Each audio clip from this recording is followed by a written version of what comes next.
فاميليا، كي دايرين؟ لاباس عليكم؟ مزيانين؟ نتمنى تكونوا بخير وعلى خير. جيت نقول لكم نهاركم مبروك ومبروك عيدكم، ان شاء الله تعيدوا وتعاودوا وباش ما راكم تمنوا يا ربي وتحيد علينا هاد البلاء. تشوفوا ان شاء الله فيديوهات جديده. باي باي. اليوم ان شاء الله نهار جديد وفيديو جديد ووصفات جديده كما عودتكم. هاد المره قررت نحضر معكم ميني طارطوليت اللي تقدروا هكا تحضروهم في مناسبات اعياد. غادي نحضروهم هاد المره بالكريمه والفروي.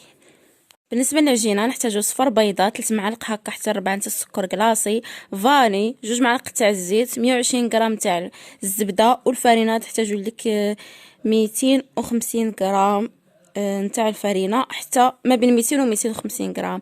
الطريقه غادي واحد الاناء غادي ناخذ الزبده ديالنا، من الاحسن تكون لينه باش تساعدكم في ساعتكم في الخدمه وتساليو. كنديروا السكر ثقيل وكنخدموهم مزيان حتى اذا كيغبر داك السكر كلاصي في ساكره يغبر ماشي كيما سنيده. من بعد كنزيدو الزيت ونبقاو نحكو بحال انا نوجدو الصابلي بحال العجينه ديال الصابلي بالضبط. غير هي هذه ناقصه في المقادير. غادي نديرو صفر بيضه، كذلك تقدروا ديروا سكر سنيده اللي ما عنده السكر كلاصي، غير هو تكون ديك الرقيقه ما تكونش الغليظه، ولا كانت عندكم الغليظه فوتوها شويه في الطحانه عاد خدموا بها صافي. من بعد غادي نبقى نزيد دقيق شويه بشويه، وانتم كتجمعوا فقط باطراف ديال الاصابع، يعني كما نقولوا ما تدلكوهاش، ما خصهاش تدلك باش ما تبقاش يصغر لها الحجم في الفران. فقط بقاو تلعبوا بها ولا تلولبوها حتى تكملوا العجينه ديالكم، غير بشويه وانتم تخلطوا. اللهم كيما نقولوا اللهم تكون رطبه معانا ونزيدوا لها الفرينه اولا تقساح وتعذبنا في الخدمه. المهم نتمنى نكون وصلت لكم داكشي اللي خصكم تفهموا. صافي خصها تكون هكا رطبه نبداو فيها الخدمه ديريكت. غادي نسرحوا العجينه ديالنا بين جوج بلاستيكات عادي ونقطعوها بالقطاعه تكون كبيره على دوك الكويعطات، وغادي نبديو نديروا جوج حبات نتاع الكويعطات يعني كما نقولوا نحطوا عليهم العجينه ونبقاو ندوروها بحال ديال ليكيش. اللي ما تفرجش ليكيش بدون قوالب راهم بحالهم، دخلوا نتوما تفرجوا له. صافي غادي نبقاو هكا عادي في سكه تجمع. وصراحه الطريقه جاتني احسن من القوالب، انا كاع عندي القوالب الصغار وهذه عجبتني الطريقه ديالهم تجي سهله كذلك تجي زوينه هكا في المنظر. دوك المريشمات او الكويعطات كيطبعوا العجينه وكيطبعوا داك الشكل داك التشرشيفات اللي فيها كيطبعوهم في العجينه.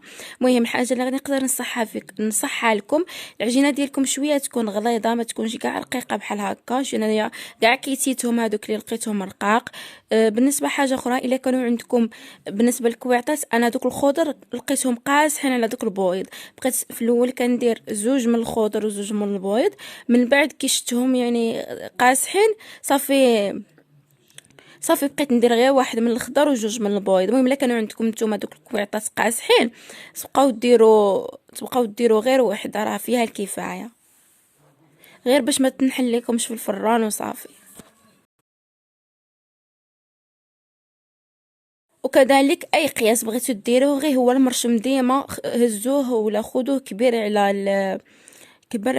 على الكويعطات. هنا لقيت هاد المنتف نتاع الكويعطات بغيت حتى هو نجربه وجربته، ماشي وحدين هو كيخرج ماشي ما كيخرج بصح كيعذبك، لانه دوك الاطراف يعني تقدروا تقطعوا بمستطيل يكون كبير على هاد يكون شي طابع مستطيل كبير على هاد المنتف تاع الكويعطات. انا ما عنديش طابع كنت نقطع بالمدور ونغلط شويه العجينه وكما نقولوا نبقى زايده ونضغط عليها في الجناب حتى ما ترقاق. بصح كي رققت ليا وكلشي خدات داك الشكل، بصح كي جيت نحي الكاع تبقى دوك الجناب يتهرسوا لي، وهذيك يلا ما نصحكمش كاع بها، ديروا غير مدورين كيجيو كيوت وكيجي حتى المنظر ديالهم زوين.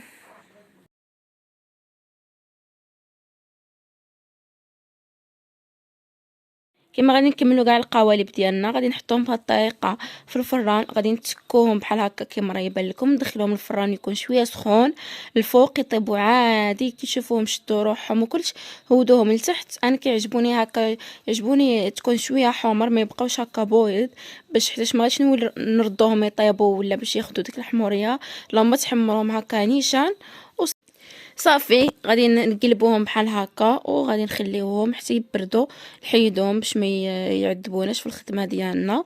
الا حيدتهم هما سخان غادي يقدروا يتهرسوا لكم في الساعه. المهم انا هنا كانوا عاد سخان كنت باغي نصور لكم.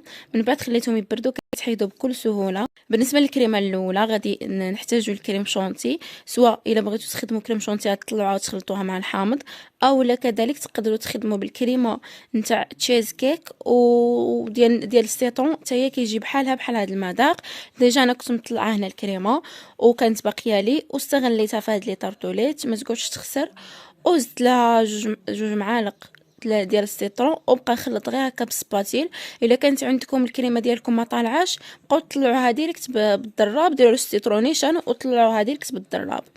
المهم نتوما تبقاو تديروا الحامض ديالكم وتبقاو تذوقوا، عاوتاني كديروا الحامض وتذوقوا على حسب نتوما البنه ديال السيترون واش تبغيوها ولا ما تبغيوهاش.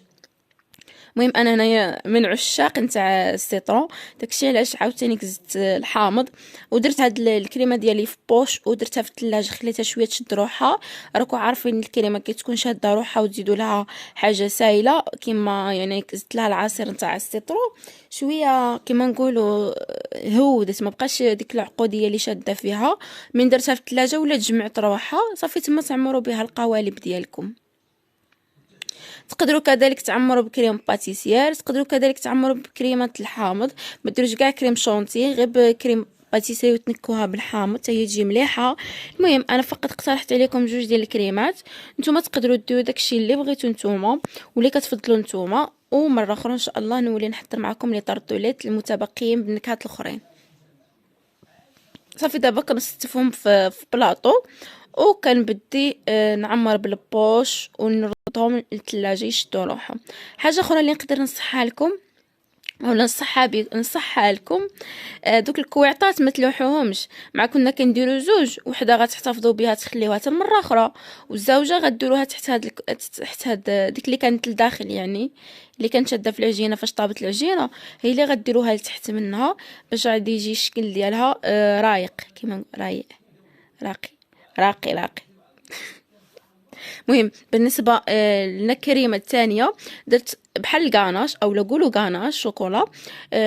ذوبت واحد 100 غرام تاع الكريمه السائله فوق النار، من بعد درت لها واحد 12 قطعه تاع الشوكولا وخليتها حتى دابت مزيان. شفتوها ما دابتش معاكم ولا ردوها فوق النار وانتم تخلطوا بالفوي بالزربه والنار تكون هادئه تتحصلوا على خليط يكون متجانس. من بعد غادي ندير له على الوجه ديالو ونخليه شويه يدفى وندير له على الوجه ديالو بابي سيفيغيزي باش ما تشكلناش واحد الورقه الفوق او القشره الفوق. من بعد غادي نديرو في الكونجيلاتور ونخليه هكا واحد 10 دقائق، ولا الا ما كنتوش مزروبين به خليوه حتى 2 سوايع 3 شحال ما عقد شحال ما عاد يجيكم مزيان ويساعدكم في الخدمه. صافي من بعد غادي نكملوا الفيديو.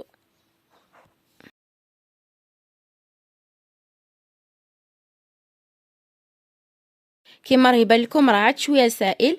المهم انا كنت مزروبه به داكشي علاش بالنسبه لهاد لي طارطوليت او لهاد الكريمات بصفه عامه كنوجدهم قبل ما يعني قبل ما نحطهم هكا يعني قبل ما نحتاجهم كنوجدهم قبل بهكا بنهار ولا ب 12 ساعه ولا باش ديك لاباط تشرب على خطرها وتجي مليحه.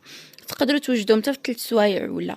من بعد غادي نطلعوا داك الكريمه ديالنا غادي نديرهم في الثلاجه ونخليوهم. انا خليتهم هنا باتوا ليله كامله. من بعد كي تشوفوا هكا الكريمه ديالها ما تبقاش تلصق يعني تلقاوها شدت روحها. قطعت شويه فروي، ما تقدروا ديروا اي حاجه الا كان عندكم الفريز ديروا حتى هو. درت شويه كيوي بانان وخوخ ودرتهم في واحد البواطه، درت معاهم معلقه نتاع الناباج وخلطتهم هكا كيجي كاع الفروي ديالكم مدهون. خير ما ديروا داك البانسو كل مره ديروا حاجه هكا كلشي كيجي مدهون. حاولت نفرقها ما بين الفروي، حاولت نديرهم في الكريمه البيضاء و اوريو اولا قطع نتاع البسكوي درتهم في ديال الشوكولاط، ولا كان عندكم السيجار احسن.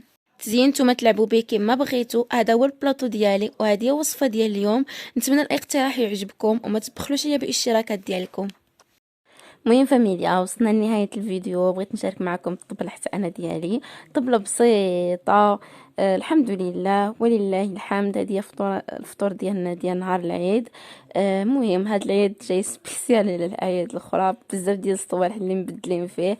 المهم تهلاو فراسكم، الله يعاون.